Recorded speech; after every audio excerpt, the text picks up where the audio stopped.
Giants 20, Bears 12. Welcome to Talking Giants presented by SeatGeek.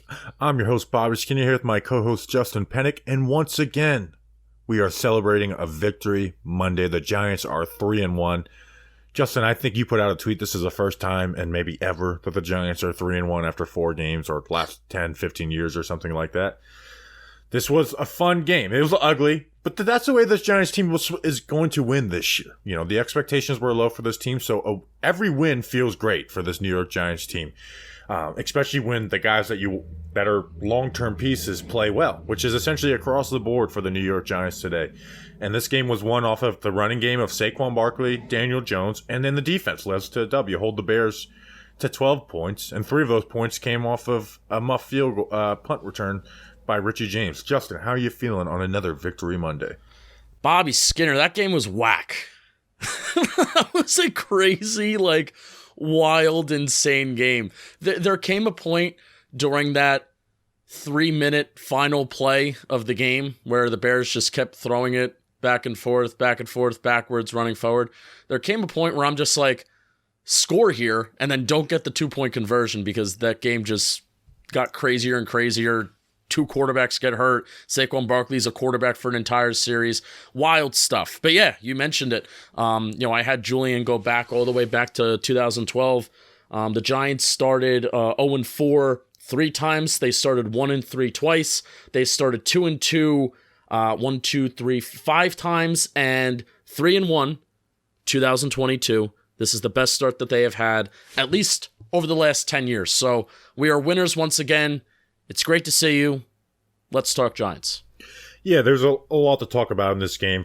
I think the coaching did a really good job on both sides of the ball. Obviously, we have to talk about the quarterback situation because, we played 18 minutes of this game essentially with no quarterback, with a hobbled Daniel Jones and a concussed Tyrod Taylor. So we'll talk all about that. But I think it should start with the run game. Run the damn ball. Run the damn ball 2022. We talked about it all training camp. This game showed that more than anything. 262 rushing yards and 71 passing yards in this game. Daniel Jones had 6 carries for 68 yards and 2 touchdowns. Tyrod Taylor had 3 for 30, so the quarterbacks had almost 100 yards rushing on their own. And then obviously Saquon, 31 carries for 146 yards, 2 catches for 16 yards. He came into the game leading the NFL in scrimmage yards and put up 162 yards on the board. I was watching Clem's video. He's like, he's not back. He's better than back. He is. He's better than what he was in 2018. Yeah, because in 2018, it was a lot of all or nothing type stuff. Saquon Barkley is taking advantage of every crease that's there, and he's taking negative plays and turning them into positive plays. He's not wasting time behind the line of scrimmage. He's just become an efficient back who is extremely explosive as well. And the Giants are not 3-1 without him. They are at worst, or at best, 1-3 without Saquon Barkley this season. No, I agree. I agree, man. And it does help when you have a better offensive line. Now, I know we give a lot of shit for the pass blocking offensive line right now, and the Giants' game plan literally today, the entire game plan was we are not going to allow the Giants' pass blocking offensive line to derail the game. They also took advantage of the Bears' defense being very aggressive against the run, so it's not just not trusting your offensive line. But Saquon Barkley is definitely benefiting from having a better run blocking offensive line. It's still not great, I would say, but he is back, man, and he's not only back, I think he is playing better than ever, better than his 2018 season. So, Bobby, this is just a big historical day. I mentioned how this is our best record that we've had over the last 10 years through 4 games, 3-1, great. You might have even saw this tweet, but when's the last time that we had a really, really good rushing day similar to this? When's the last game where we ran for more than 262 rushing yards? Can you tell me? I think it probably had to be 2008, right? Yeah, 2008, week 14 against Carolina Panthers. Derek Ward had 15 attempts, 215 yards. Brandon Jacobs had 24 attempts, 87 yards. So there were 2 runners there. This game, there were 4 runners that contributed to the 262 yards that we had today. So run the damn ball. That 2008 season went pretty well, and this 2022 season is going pretty well. Yeah, and obviously once the QB went down, they had to really, really just hand him the ball every single time. But let me talk about this. I want to talk about this too, where we've never had, rarely over the last couple years. Bobby, when's the last time we had a lead in the first half and then the Giants were tasked with keeping it in the second half. When has that happened? Can you name me a game? When are we not coming back? Yeah, I probably could, but I mean, I think maybe like the Panthers last year where we won like 25-3. Well, even then, I think we were down. Yeah, I don't know, but anyways, yeah. But it's rare. But it's rare. The Giants felt in control of this game the entire time. Even when the QBs went down, they felt just like there was no panic for me. It's like we're going to win this game. Part of it that helps is because that the Bears are bad. I mean, the Bears are a big part of it is really, Justin really bad. Fields is just a bad quarterback. Like, but he's overall, really bad quarterback. the Giants are still a team that needs to prove that they belong and they need to find ways to win games. They need to earn that right. It's not just a given. So the first half time of possession, the Giants had 12 minutes and 31 seconds. The Bears they held the ball longer in the first half than the Giants did. I'm not a big guy in like time of possession, but hear me out here when I talk about the second half. The Giants had 18 minutes and 46 seconds of time of possession in the second half. When you are winning and when you are leading in a game, which this is what good teams do, they get leads early. The Giants finally scored a touchdown in the first half. They scored 2 touchdowns in the first half, and that is what catapulted them to victory. And even when crap started to go wrong and everybody and their mother on the offensive defensive side of the ball were getting hurt, yeah, the offense that was still able to sustain drives to put some field goals on the board. Saquon Barkley was a quarterback for an entire series, and they picked up a first down, took time off the clock, and defense forced negative plays. And those are the little things that you're looking for in a season that doesn't really mean much, I think, in the whole rebuilding process that this team is really looking for. These are the signs that you want to look for. Getting a lead early, keeping it. We haven't seen the Giants do that yet. Everything has been come from behind. So, awesome. Even though it's against a really bad Chicago Bears team, awesome stuff.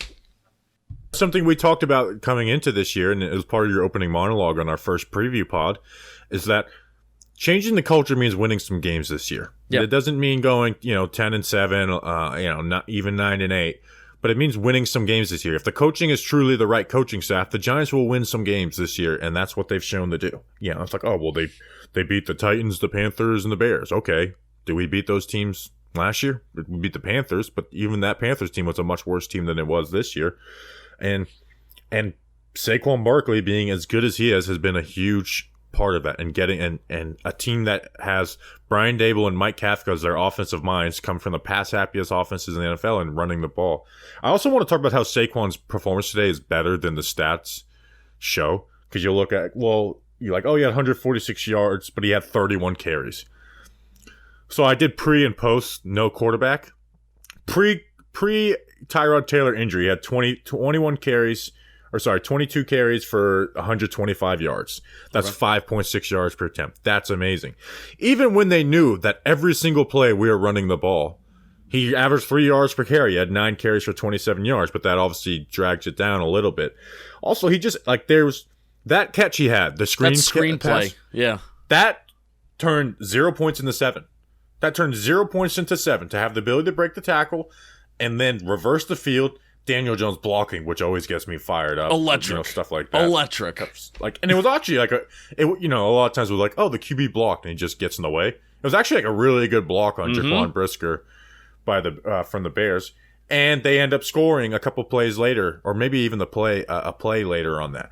That's the difference between winning and losing, is that one play there. And obviously Saquon just, rushing the ball down in, down out has a huge part of it. But that's a singular play right there where Saquon does something that 99% of running backs can't do, and you add 7 points to the board. So that was a 3rd and long too. Yeah, it was a 3rd and 15, and it would have been a 4th and 22 out of field goal range if they tackle him when he catches the ball and he's essentially wrapped up. He breaks that tackle, has the vision to reverse the field and create a first down, and now we're scoring the ball a few plays later. Yeah, that was electric stuff from Saquon, Daniel Jones. Super fun. Led to a good first half. Want to talk about the passing game and Daniel Jones in general? Well, I mean, you were talking about coaching. I kind of want to talk about I think it goes hand in hand. I think this goes hand in hand. Yeah, let's do it. So I broke down Daniel Jones' stats by play action, straight drop, back and screen pass. And in fact, every single play action was under the center play action, by the way, too. There was no just shotgun play action.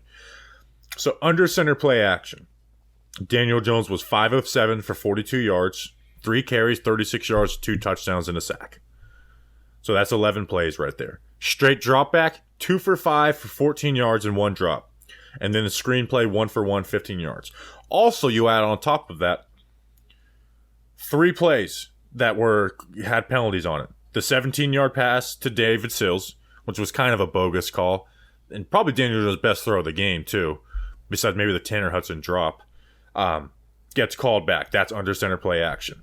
The 6-yard pass to Daniel Bellinger, called back for illegal man downfield. That's under center play action. And then the defensive pass interference to Darius Slayton, that was under the center play action. So, 14 out of 21 plays where the ball's in Daniel Jones' hands, besides read options, were under the center play action. They knew their limitations with the wide receiver room and their offensive line and really schemed around it and played it. We know the Bears coming into this game were an aggressive stack, even though they're bad stopping the run. They're going to be aggressive and stack the box to try and stop the run, and I think there was even more so because they knew the Giants were so good running the ball, and the Giants took advantage of that one in the passing game with the tight end slipping out, and then Daniel Jones with his legs as well. Yeah, the most efficient play in football is when a quarterback drops back and runs the ball. Not a designed QB run, not a read option necessarily, but when a quarterback drops back and is looking to throw the ball and then they tuck it and then they scramble, that is the most efficient play in football. And I think you started to see it a little bit against Dallas, but it was just full-fledged on today. You saw it really, really work today. Daniel Jones, 2 rushing touchdowns. The last time that he had 2 rushing touchdowns, Bobby. When was the last time he had 2 rushing touchdowns in a game? I know the real answer, but the real answer should be that Eagles game where they called that one touchdown back. But the real answer is the Bucs game, I think. His first game as a starter, he had 2 rushing touchdowns and it led to a Giants victory. Look at so many stats. This is the first time that this happened till then. Love it.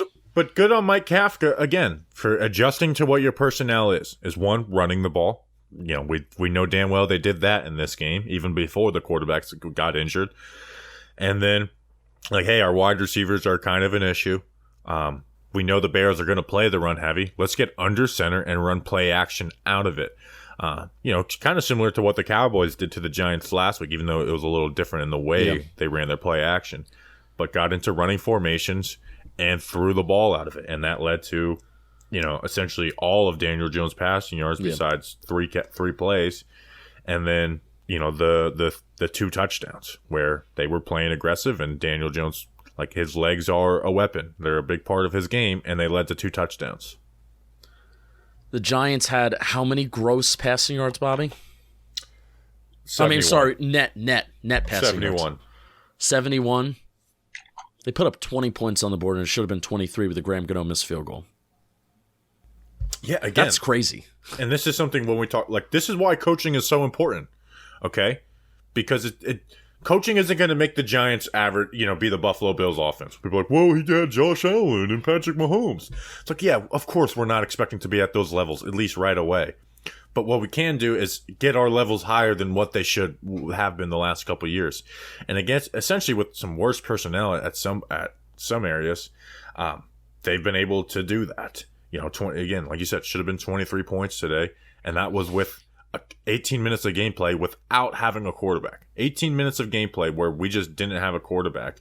And they were able to put up 20 points on the board. Yeah. These Giants wide receivers, it's like 2017 bad. I wasn't doing a Giants podcast in 2017, but I can confidently say, just looking at the names up and down, it's just who? It'll be a real fun trivia a couple years from now, looking back on, remember David Sills, remember Richie, hopefully maybe Richie James will be around, but yeah, man, we're still in a very tragic, bad spot with this wide receiver room, and that doesn't change after today, for sure. I want to talk about that first. This episode was brought to you by Darren Cook. He's Dalvin and James's brother. Wow, Julian knows them. No, I was going to try and tease Julian. Vinny Filangieri. We've gotten a lot of Italians lately. The Italians come out when the Giants win. I am demanding that all of the Italian Giants fans subscribe to our Patreon. And then Alex Grabstein. Justin, who are these people? Grabstein? Tough name. Love you, though. Patreon.com It's a good name. Patreon.com/TalkingGiants. $2 a month plus some other tiers. You get to hang out with us live while we watch the shows. Celebrate some Victory Mondays. I'll tell you what, those Green Bay Packers looking a little suspect against Bill Belichick's New England Patriots. Bill Belichick and Joe Judge's New England Patriots, might I add. Bailey Zappi looking pretty decent. They were running the ball, doing some play action. That's what the Giants do. Bobby Skinner will send you some stickers, magnets in the mail. And then also twice a month, there's some opportunities to win some shirts. For the first time today, somebody came up and wearing a Day Balls of Steel. They came up to our tailgate and they were wearing the shirt and it looked absolutely awesome. So patreon.com/TalkingGiants. Come be part of the family. I just sent 2 out of those to contest winners, and the new raffle will be put out tomorrow. So, can I just say, did I already say this? I need to thank our listeners because this is like a big deal for us. And I've talked with like other people at John Boy Media who like look at all this data and stuff, and Bobby and I don't always look at it. The Day Balls of Steel shirt is the best-selling shirt, not only just on the Talking Giants store, it's the best-selling shirt out of the entire John Boy Media store this entire summer. So that's like a really big deal. Like when we when we're talking like the higher ups at John Boy Media. Especially when we don't have ads on a Victory podcast. We need that money. So hey, I don't want to talk about that. But I mean, but thank you to everybody who just like supports us in general. So Bobby, what do you want to talk about next? 4th of July, podcast has 3 ads. This has none. All right, let's talk about the receiver room. But I want to close out on Daniel Jones. And I guess we could talk about Tyrod very quickly. Electric. Because, obviously everything is like a big picture conversation with Daniel Jones, and we're not going to do that on a Monday pod, maybe on a mailbag where pod. He has like 13 attempts, though. I don't even think it's worth having, Well, that's my thing is, that'll be mine, and this isn't some like, oh my gosh, Daniel Jones, amazing game. But he did make, like, his legs are part of him, so I don't like when people are trying to discount that. With any quarterback, I hate when just around the league people will try and like, Lamar Jackson without his legs. It's like, well, one, his legs are there, and they're part. Look at how many big plays these quarterbacks produce, and this is why I've been saying for years that Daniel Jones becomes an average quarterback when you include the explosive play potential of his legs. And if you take that away from him, he is a quarterback that's not really even worthy of a look. You have to have his legs. So again, this has Daniel Jones through 4 games proven he's a franchise QB, but just micro looking at this game. My thing, like, what else could he have done in this game? Like, the only play that could have changed anything that I think Daniels could have done a better job on was that slant throw to Richie James on 3rd down. I think he should have thrown that to Slayton. And then my other critique is he should have put that ball in front of Slayton a little more on the DPI. But again, that ended up turning into 50 yards anyway. So, so again, not everything's a big picture conversation on Daniel Jones, but I thought he played his role and did what he was supposed to today and created plays. Tyrod Taylor had a great punt. 2 of Daniel Jones' best throws didn't even count. Like the one that David Sills didn't count.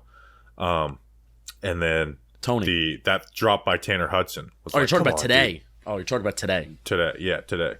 Tyrod Taylor, I mean, I don't want to talk too much about him because he's a back. And we could talk about what happens at QB towards the end of the podcast. Also, Daniel Jones plays next week. Yes. I think so. We'll talk about it at the end, but I don't think so. Talk about it at the end. Just what a wild ride for Tyrod Taylor in this game. I mean, comes in, converts a run, throws a pick in the double coverage, comes back out, has a 6 spin move, 3rd down, moves the chains, going head first in the 2 defenders, concussed, out for the game. We don't have a quarterback anymore. Just a wild ride for the Tyrod Taylor experience as the New York Giants so far. Love it. I mean, that spin move was electric. It really was. I mean, he created 2 first downs with his legs, but he did. He also, on a 1st and 10, just threw it. Do you think he thought he had a free play there because there was a flag that was No, I went and looked at it because I saw the announcer said something. I went and, like, the flag doesn't come out. One, no one even came close to jumping off sides. Yeah. And the flag's coming out, like, when he's getting into his backswing. He just said, screw it, because Darius Slayton beat his guy off the line of scrimmage, which we're going to talk about Slayton in a second.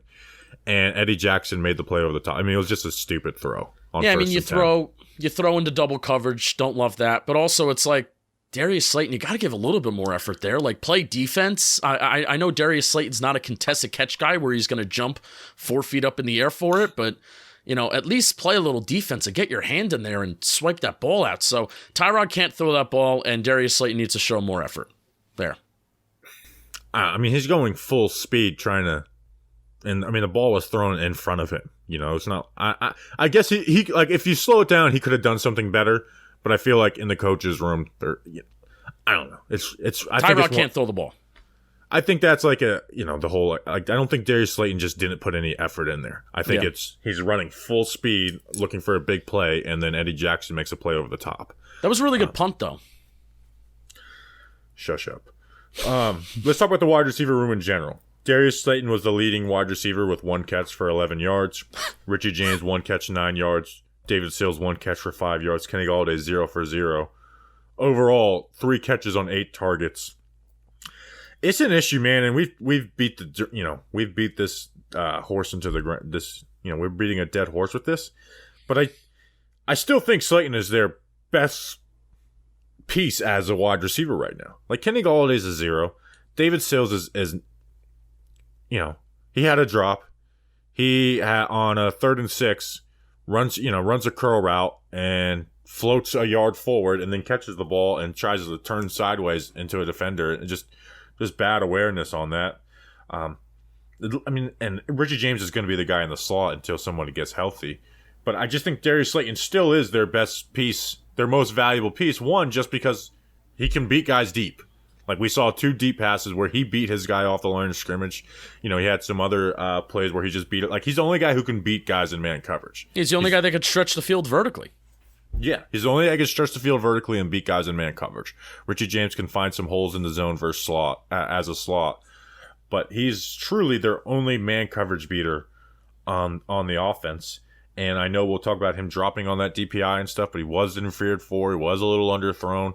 And again, it's worth arguing about like which out of these bad players is the best. So, it's.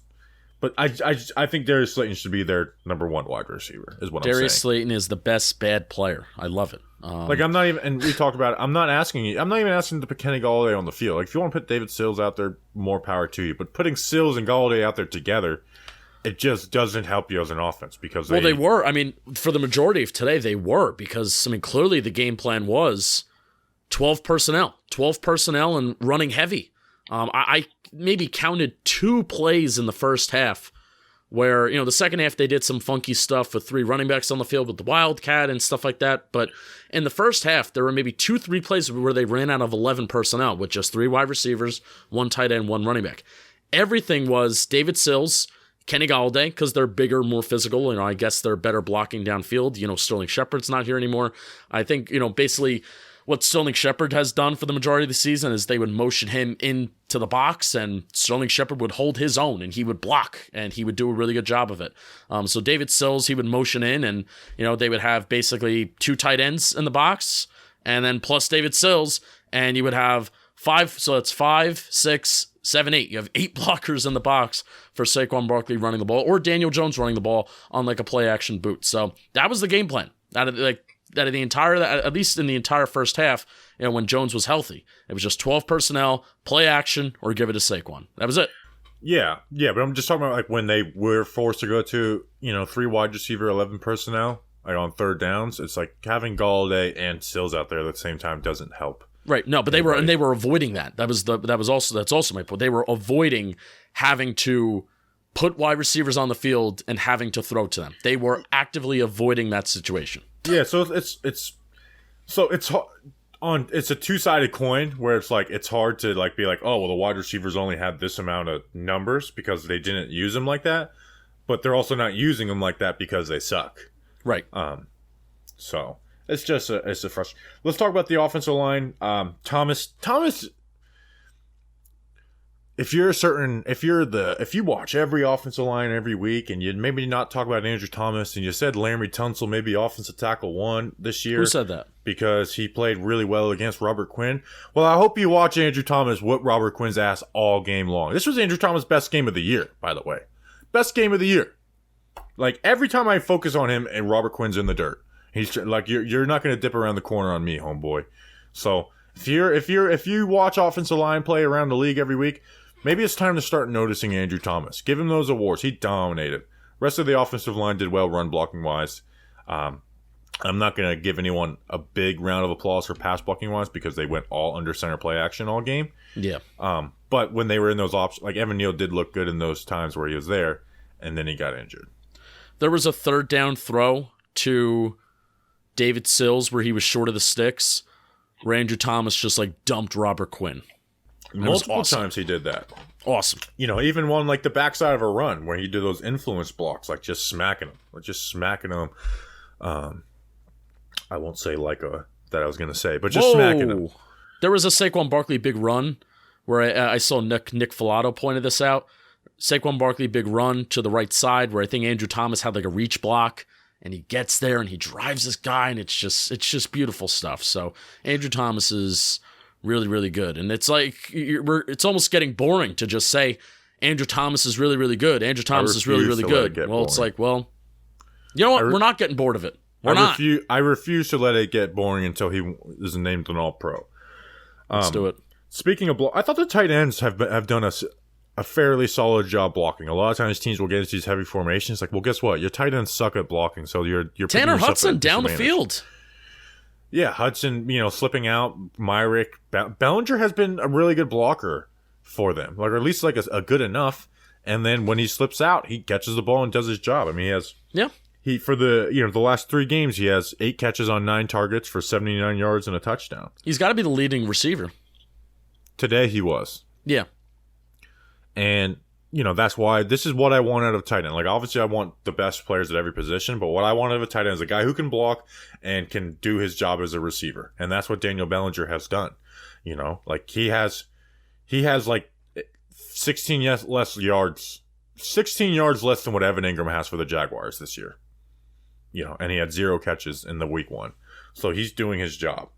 He's averaging this, essentially the same amount of yards per game as Evan Ingram last year did for the Giants. So just want to do a good job. So you want to talk about the defense?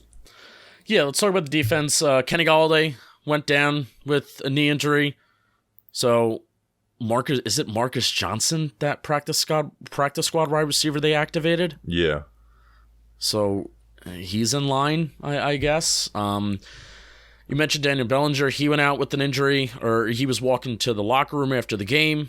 Yeah, I got the Tom Rock tweet. He said, besides the 10 Giants players who missed time due to injury today, Ward, Glowinski, Aaron Robinson, Love, concussion, Ojulari, Jones, Taylor, Mondo, Neal, Golladay, tight end Daniel Bellinger was seen going to the X-ray room after the contest. So don't know exactly what that means, but I mean, the injuries were insane today. Again, Glowinski went down, came back. Evan Neal went down. Both the QBs, Ojulari wasn't on the field at the end of the game because of an injury. Aaron Robinson got hurt.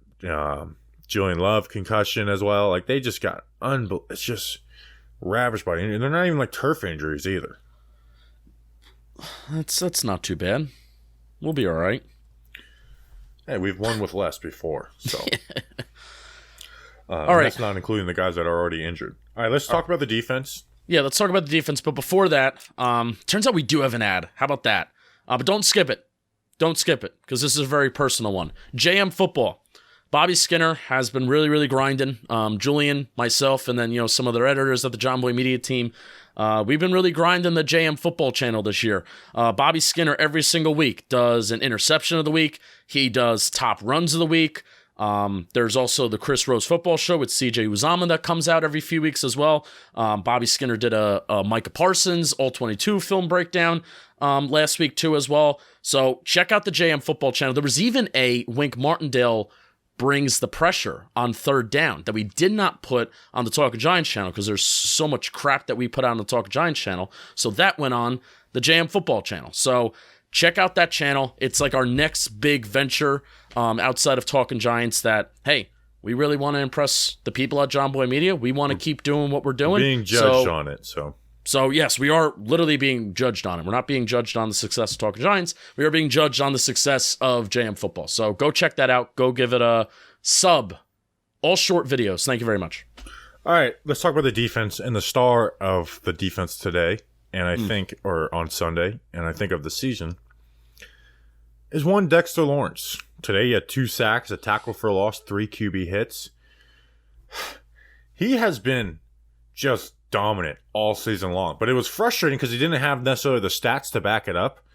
Well, I'm glad he has the stats to back it up now. because he is playing lights out. Down in, down out, Dexter Lawrence dominates his opponent. Whether it's driving, the Tennessee Titans offensive line back and getting QB hits that way, or winning initially like he did today. And then in the run game, like almost every run play, Dexter Lawrence just does his job essentially like to a T. Like he plays his gap, he extends his arms, and is able to shed.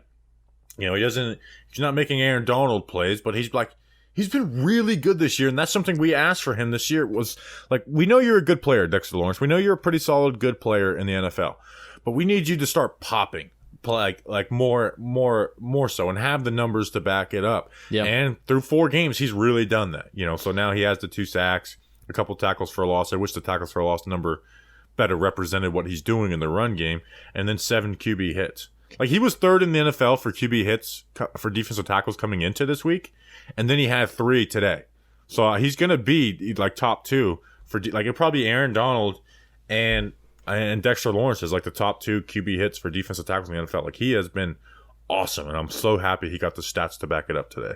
And something that I like to look at as well, with interior defensive linemen and edge rushers as well. I like to look at double team rate and then your pass rush win rate as well, which, we know that Dexter Lawrence has done a good job of stopping the run, and this is with Leonard Williams too, but, can you win when you rush the passer? And Aaron Donald is on his own other tier. I mean, his double team rate's like 75%. His win rate is the best in the NFL, but the tier 2 defensive linemen like Quinnen Williams, Chris Jones, Grady Jarrett, Jonathan Allen, the guys that are getting doubled like 65 to 70% of the time, but their win rate is in the tier 2 win rates of the NFL.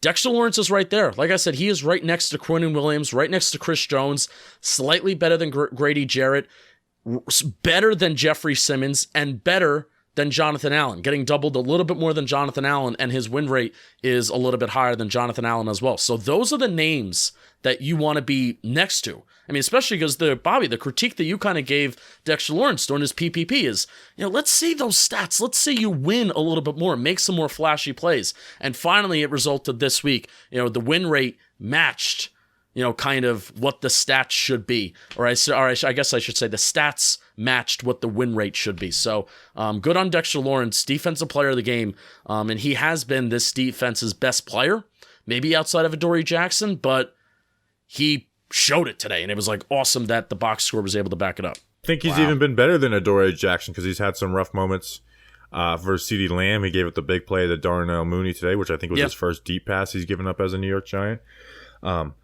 So I hate to be on pace guy. Oh boy! But how many QB hits is Dexter Lawrence on pace for? This is a great question. I think he has 7. Yes. How many does he have in the season? 7. Oh, good for me. I don't know. What are we through 4? That's a Leonard Williams 2020 season. That's exactly how many Leonard Williams had in 2020 was 30 QB hits. Now, Leonard Williams had 11.5 sacks in that this year and like 14 tackles for a loss. So that comes into it. But yeah, it's been flat out dominant by Dexter Lawrence. Other pass, Azeez had that strip sack, Giant factor. I called it. I was the only person who was like, hey, this guy should be a Giant factor this week. And he had a strip sack. That was a big moment. And Kayvon recovered it. Smart play by him.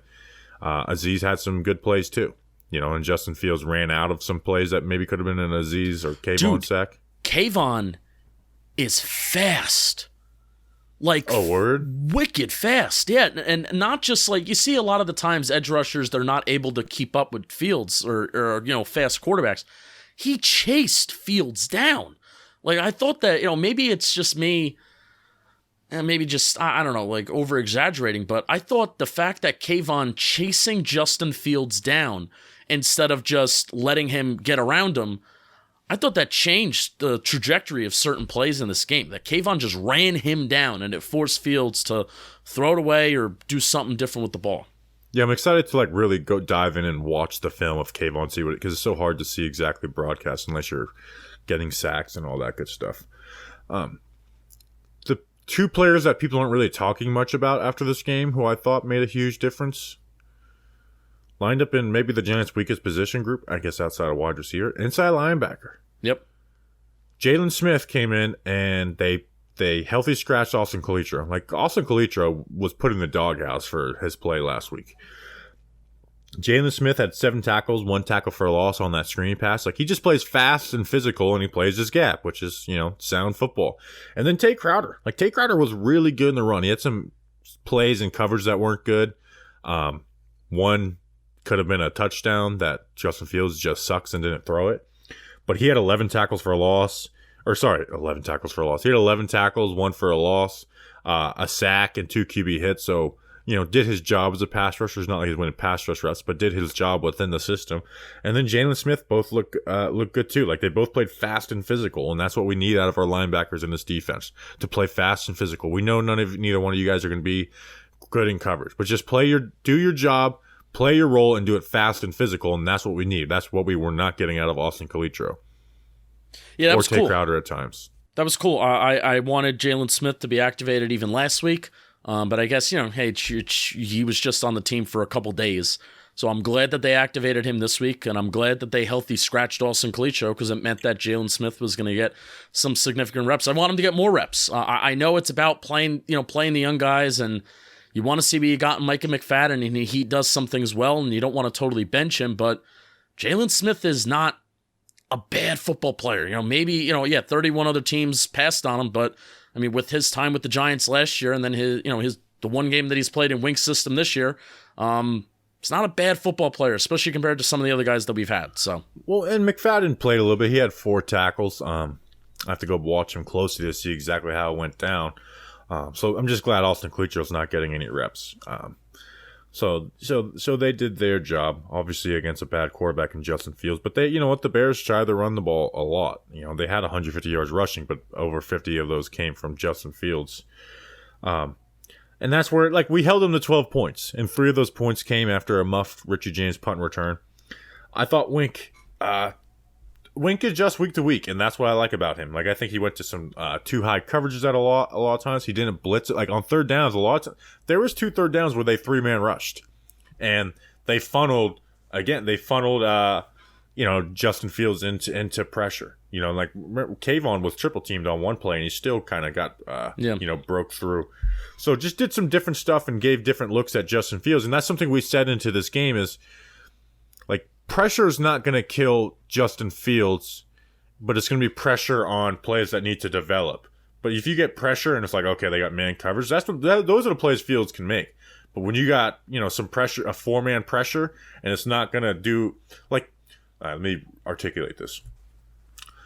The Giants aren't just going to totally get home quickly on 4-man pressure versus anybody team. But against the Bears' bad offensive line, they were able to get pressure with a 4-man. May not be the quickest, but Justin Fields is a slow processor, so that messes with him because he's very slow with his timing. He gets the ball out late. So you didn't need to have these against Cooper Rush, you rush 4, it doesn't make a difference because he's getting the ball out quick. So I just thought they threw a bunch of different looks at him and made him look like the bad quarterback that he essentially is. And didn't he had a couple of nice plays with his feet, which is the first time we really faced a run threat as a defense. That is an issue. And then had the big play the Darnell Mooney. But again, Adoree Jackson has to win versus Darnell Mooney deep. And it's the only deep pass he's given up. So, that's not a scheme thing. Or that's just Justin Fields and Darnell Mooney making a great play. Yeah. And what helped today, Giants take advantage of a bad Bears offensive line, at least pass blocking wise. 6 sacks.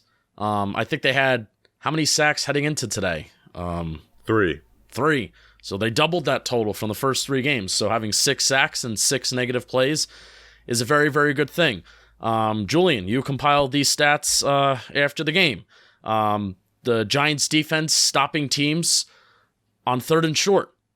That was back today. The Bears were 1 for 6 on 3rd and 4 or less. That's not always going to continue. It did not continue against Dallas. I bet you it's not going to continue into Green Bay. The Giants need to continue to try and get teams into 3rd and long, but very much on par with the first 2 games of the season, 66% of the time, the Giants defense stopped teams on 3rd and shorts, and then this game, the Bears were only 1 for 6. And then also Doug, remember Doug, who has a very complicated handle that you don't want me to read again? He has been really killing it with posting stats, and he's been doing an awesome job kind of just diving into stuff. And he tweeted out, prior to Sunday Night Football, the Giants are the only defense to not allow a red zone touchdown in Week 4. The Bears went 0 for 3 inside the red zone with 3 field goals. And then the Giants defense overall this season is second in the NFL in red zone to touchdown percentage at 35.7%. So bend but don't break. Even though Patrick Graham is gone, that overall philosophy of bending but don't break and allowing 3 is a lot better than allowing 7. So good on the Giants defense. I think those 3 things: negative plays, stopping the Bears on 3rd and short, and then keeping them to field goals and not touchdowns, that's what I think helped the Giants win the game today.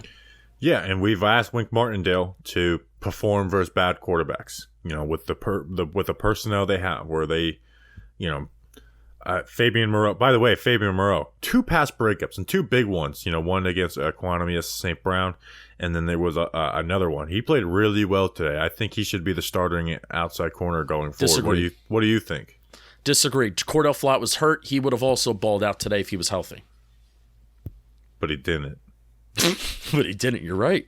I can't disagree. Fabian Moreau, he's the guy. Obviously, we're playing against a bad Bears offense, but that's what we did. The defense did their job, and they were a huge part in winning the game, like the running game and run the ball and play defense. That's how we won the game today. So we won in an old school way, but wins are wins, and that's what we're going to do with this personnel.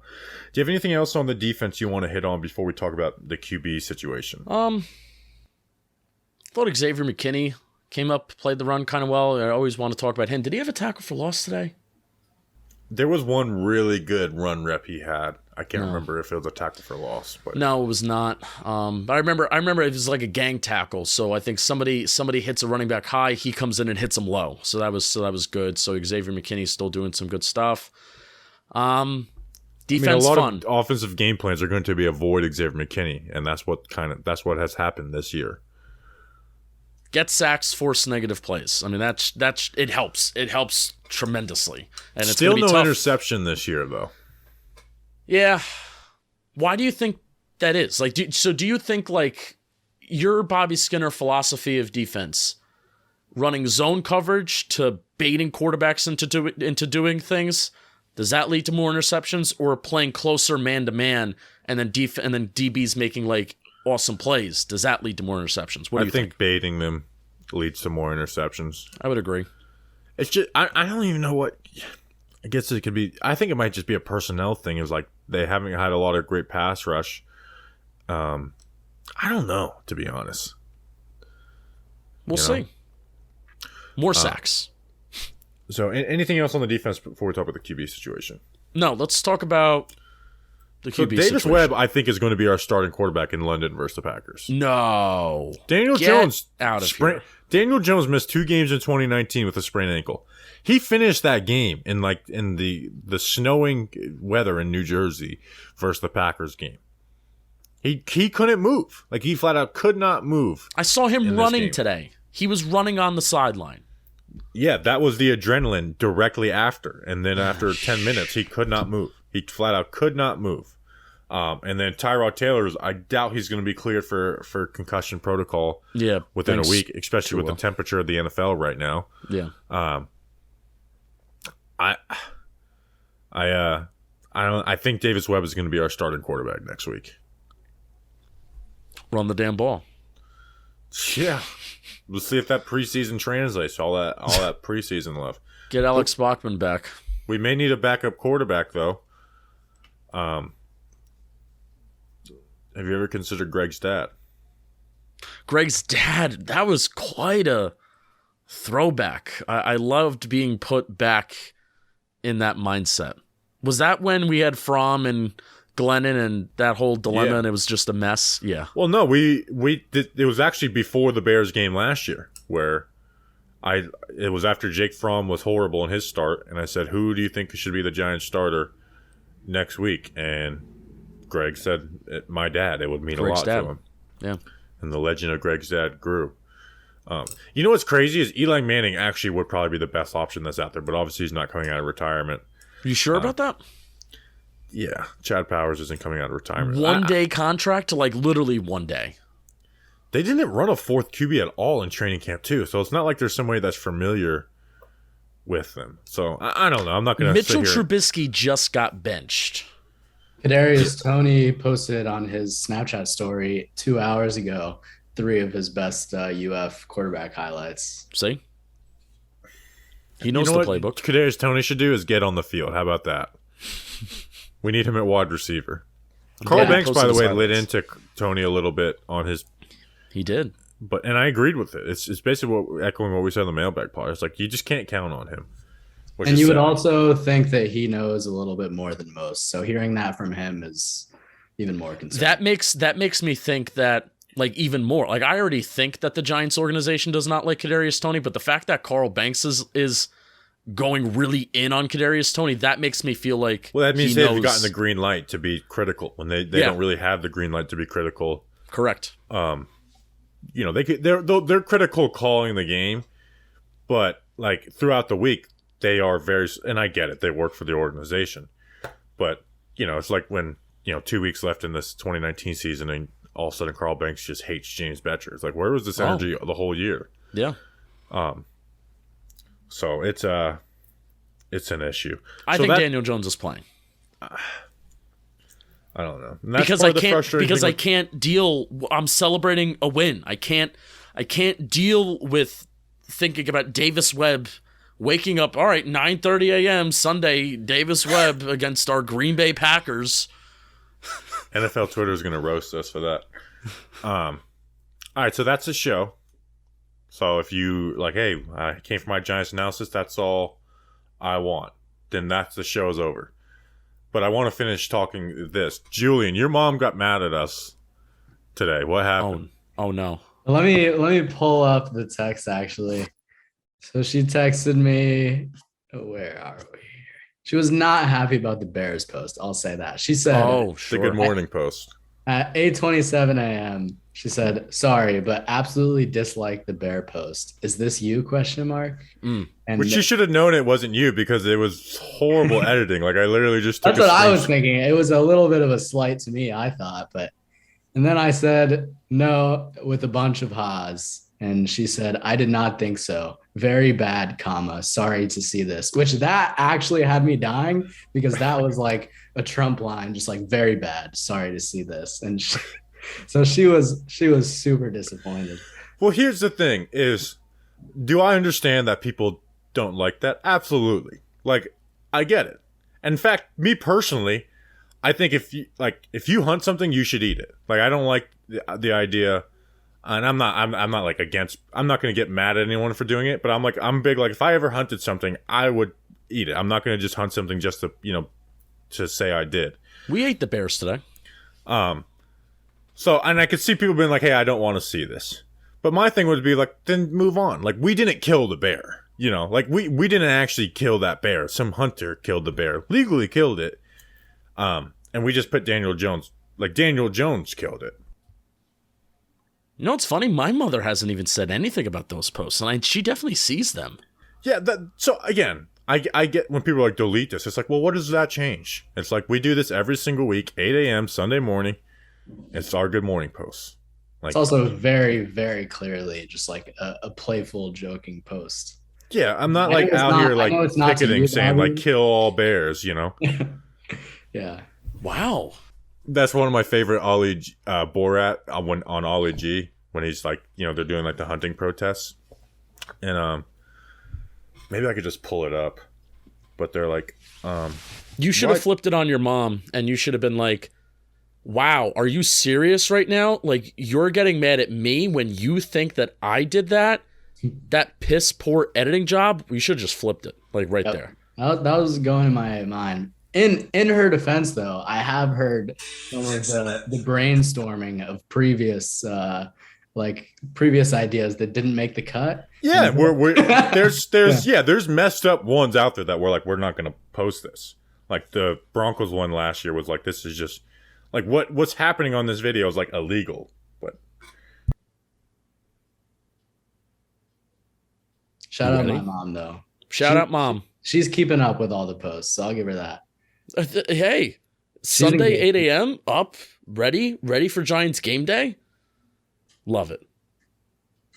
My mom watches a ton of football from France too, so just like not native at all. My mom is also getting way too much shout out time in this podcast right now. Love that. No, disagree. We need more Julian's mom. Yeah, are you ready, breaking Bobby? my rule, right? I don't really talk about my family much in the show. This is Borat in Britain, like when they're doing like protests against like hunting foxes. Why do you like to hunt the fox? I do not hunt the fox. I think people that hunt the fox are the scum of the earth. He shows his jacket. Kill bears. Yes, help them. You eat kills bears. You kill bears. That's evil. No, in Kazakhstan we shoot the animal. We do not hunt the fox. Well, you should be talking to us because we love animals and that's why we're here. We love animals too. Why'd you shoot them? For fun.